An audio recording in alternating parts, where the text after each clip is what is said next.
Sa nakayo pa, nagalambingan pa ang tawag, Mama, Papa. Sa nag-away na, mamatay ka na. Papatayin kita.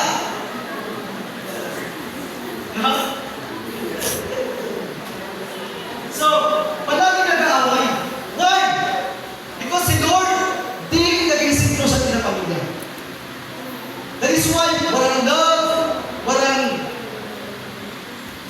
pag-uunawaan, puro away.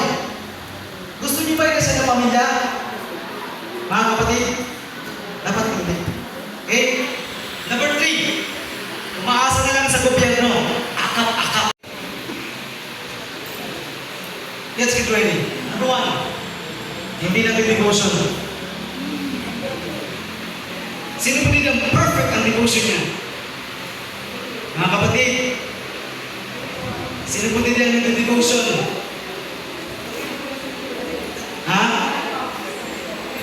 Pag sinabing devotion, giving one time to God.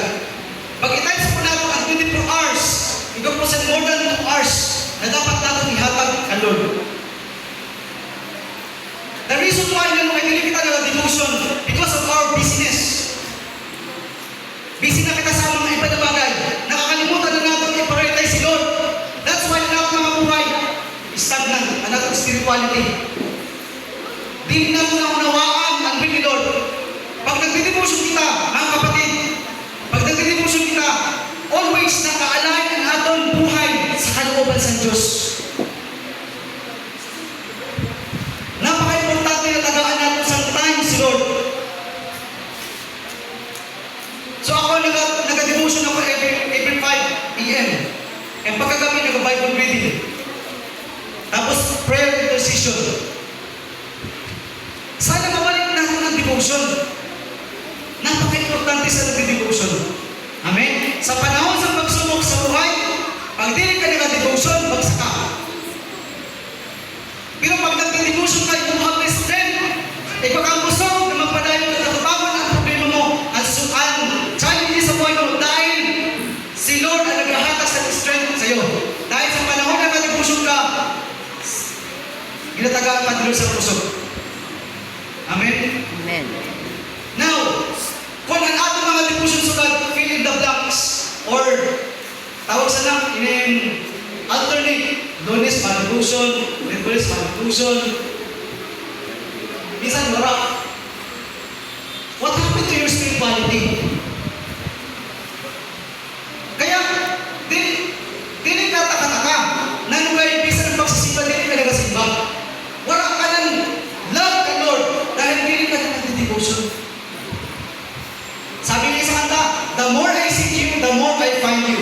The more I find you, the more I love you. Kinahanglan natin ang pag-devotion. Amen? Amen. Number 2, addiction sa isang bagay. Tandang mo kitang mostly sa mga bata. And I know, nabisap yung mga asawa dili. Adik. Anong kinakadikan mo? Number 1, addiction to pornography. And sad to say, at ang damang mga Christian, still nagkapitagyapon sa pornography. Kaya, ang pagkita sa mga babae, sex object, naging mati ang isip dahil padayon na nakita sa pornography. Number 2, mobile games. Email.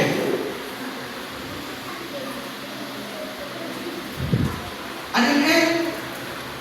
Satanic is demonic. Dito sa game, at may ano ito, may ginatawag, the Lord has been slain. The Lord has been destroyed.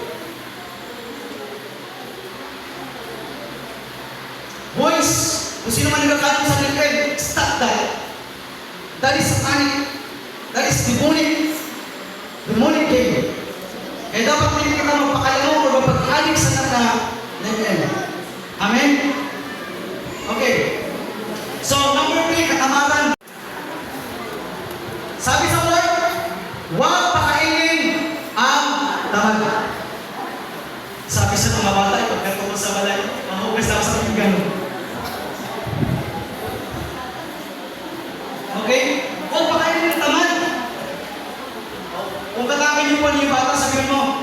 ka pwede maging tamad, hindi ka makakaon.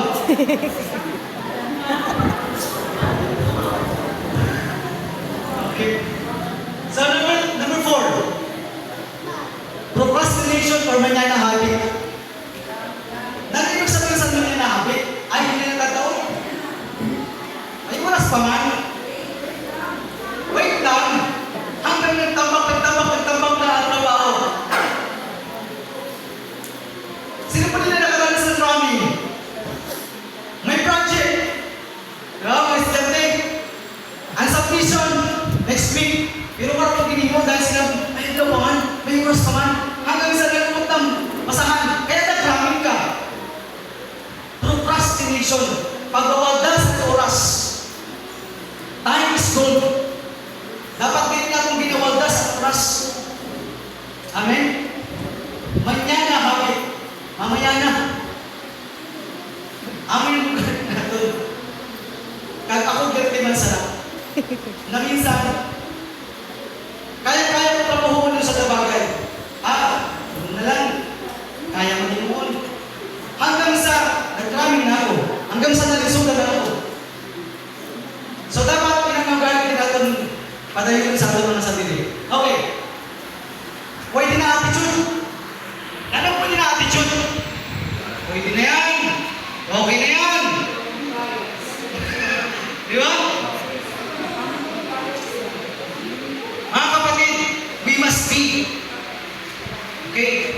Magkakapita sa attitude. Excellence. Hindi kayo, pwede na yan. Ako, alam niyo po, ako amin ako sa ako sa diri. Down pa ako kaya naman improve. Kasi gusto ko maging mahusay na pastor. Gusto ko maging magaling na leader. Kaya ginagatagaan ko sa diri ko to improve. Kasi habang ko sa pwede na yan. Gusto ko may excellent or may excellence na akong trabaho. And sana irugman kita sa mga kapatid. Strive for excellence. Na pag sinabi ng mga Baptist ay matitindi na. Mga talagang hindi na nagasabi sa pwede na yan.